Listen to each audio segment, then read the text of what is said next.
Warga diaspora di Amerika Serikat menyambut dimulainya pemerintahan Prabowo Gibran di tanah air. Namun sebagian memastikan tidak akan segan memberikan kritik dari jauh jika pemimpin baru Indonesia itu menyimpang dari visi dan misinya ataupun gagal menjamin kebebasan berpendapat dan berserikat. Berikut laporan tim VOA.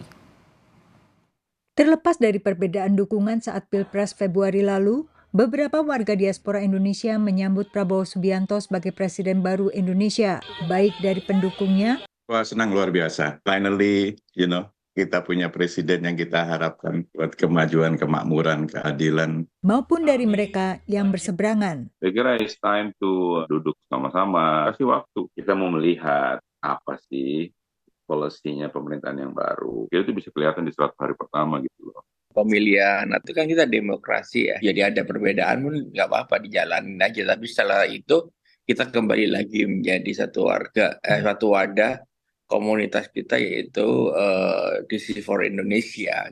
Terkait keabsahan Gibran sebagai wakil presiden, menurut salah seorang warga diaspora, melihat dengan kacamata optimis, rakyat Indonesia telah memilih beliau, Pak Prabowo dan wakilnya Mas Gibran, mengenai masalah kontestasi kemarin, apakah itu legit atau tidak, mungkin itu sudah di rearview mirror.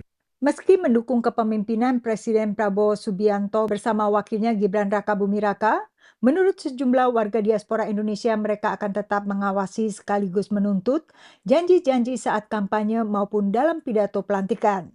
Dan juga mengkritisi bila pemerintahan Prabowo Gibran menyimpang dari janjinya, termasuk dalam jaminan kebebasan berpendapat dan berserikat. Dan yang paling utama itu kebebasan untuk berpendapat, berserikat. Itu kan dibilang, oke dijamin. Tapi kan kita tahu ada tangan-tangan halus di belakang itu. Nah, seperti yang terjadi pada FTA. Mereka juga berharap agar Prabowo tidak terjebak dalam politik balas budi, khususnya dengan adanya belasan anggota Kabinet Merah Putih yang merupakan warisan Kabinet Presiden Joko Widodo.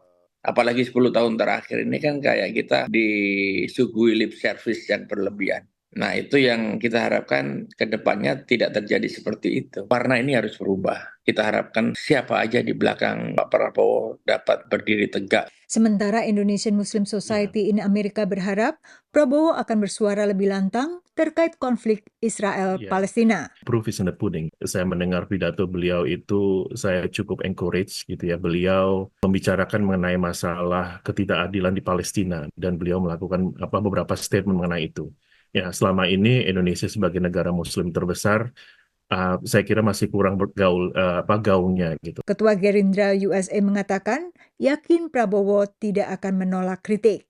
No, yang saya pegang dan saya lihat itu apa yang diucapkan oleh Pak Prabowo itu yang akan dia lakukan. Orangnya tidak akan menolak kritik, akan menjadikan satu perbaikan. Bahkan diwanti-wanti di para kader Gerindra, beritahukan jika saya tidak benar jangan ikuti saya. Menurut kalangan diaspora ini, apapun kritik yang mereka sampaikan didorong oleh kepedulian dan keterikatan batin pada tanah air. Dari Alexandria, Virginia, Yuni Salim dan tim VOA.